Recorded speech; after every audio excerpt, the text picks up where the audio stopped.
everyone, welcome back to my channel. If you're new here, I'm Kendra and I like to make videos about self-care and Disney. Today I want to share with you my top tips on doing a solo day trip to Disney World.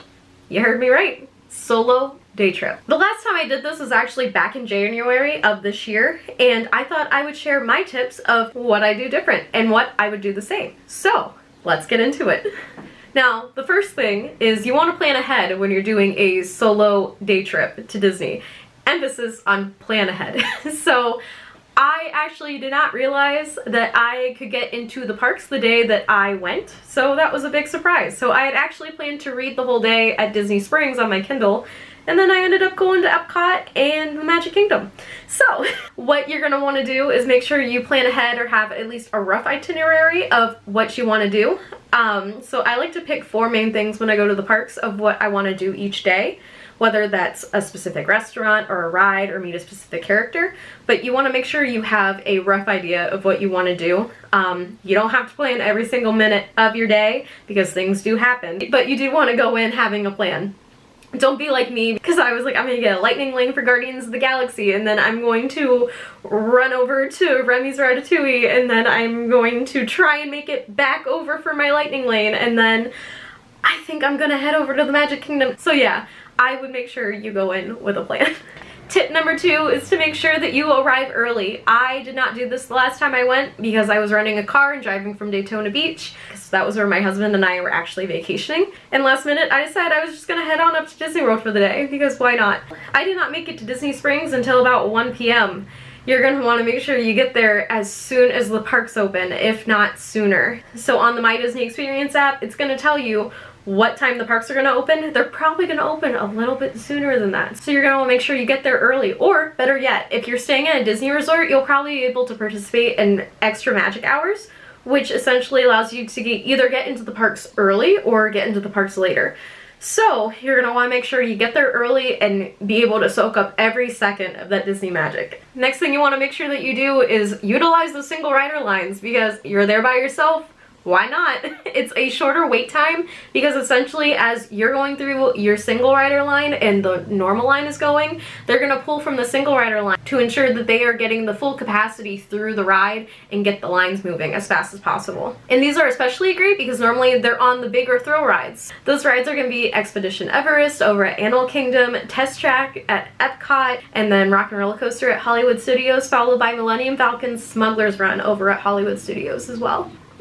Next thing you're going to want to do in order to just get a little bit of extra time is take advantage of mobile ordering. So it's great because you can log on to the app, pick a quick service restaurant that is on the other side of the park that you're at, and you can order it while you're on this side, and then you order it and then you're able to walk over and pick it up and then go to wherever you need to be, instead of walking all the way over there, then waiting in line, then waiting for your food. You're gonna be able to walk over there and your food's gonna be ready. It's gonna be great. So my next tip is to be flexible. Remember those 4 things that I talked about at the beginning of the video? You want to be flexible because things happen. Rides shut down, weather happens, unexpected crowds happen. So you're gonna want to make sure to just pick 4 main things that you really want to do and just be flexible about the rest of the day and not worry about it. Plus, when you're flexible, you can discover some new things at the parks you may not even have realized are there. Tip number 6 is to make sure you engage with cast members. Now, if you are at Disney World, I'm gonna guess you're a huge Disney fan, and if you're watching this video, I'm gonna guess you're a big Disney fan. Guess what? If someone works at Disney World, they are also a big Disney fan, and they are so fun to talk to because they're gonna know things about the parks that maybe you didn't know, or maybe they can sprinkle in a little extra Disney magic. Not all the time, but sometimes. I've been taken to the front of the line just by talking to a cast member, or I've been given special privilege of picking which seat I want on a specific ride because I talked to a cast member. But yeah, not all the time, but sometimes talking to cast members can have a little extra Disney magic. Tip number 7, which is something that I wish I could go back and redo, is to take video and photos of your solo day trip. So then you're able to look back at your photos and relive the Disney magic. I got so caught up with what I was doing last time I went. I only got like 1 selfie with myself in the Epcot ball and like 1 video of the monorail pulling in, and that was it. I barely got any photos, I barely got any video, but I enjoyed myself because I was present. Do I wish I had gotten some pictures and videos? I sure do, but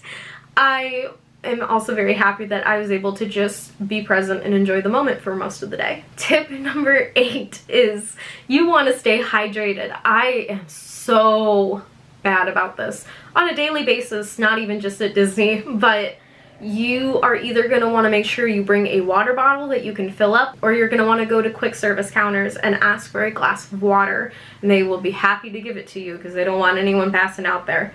You can also head over to Club Cool, like I did at one point, and take samples of Coca-Cola products. The next thing you want to do is embrace your solo time at Disney World.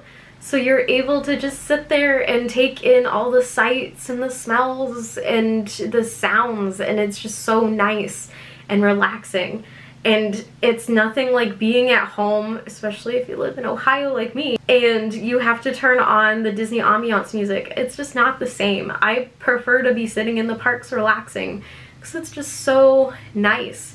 Also, the best thing about going to the parks by yourself is you're just able to do that. You don't have to worry about what other people are thinking or what other people want to do. You're able to do what you want to do. So for instance, I just wanted to ride a few rides that I had not gotten the chance to ride in a few years and then go get something at the World Showcase to eat. I did that. I had such a nice time and it filled up my cup so much. I was just so happy for months after, and my Disney itch of course has returned, and I am planning another trip as we speak.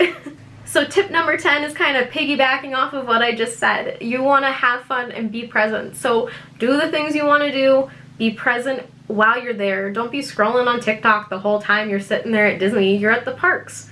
Enjoy it. Have a great time. Embrace the magic, soak up the atmosphere, and you're gonna have the most magical time because you're doing what you want to do for yourself. And there you have it, my top 10 tips to have an amazing solo day at Disney. I hope you enjoyed today's video. If you have any tips you want to share down in the comments, I highly encourage you to do so. And also give this video a thumbs up if you enjoyed it. Alright, I'll see you in the next one. Bye!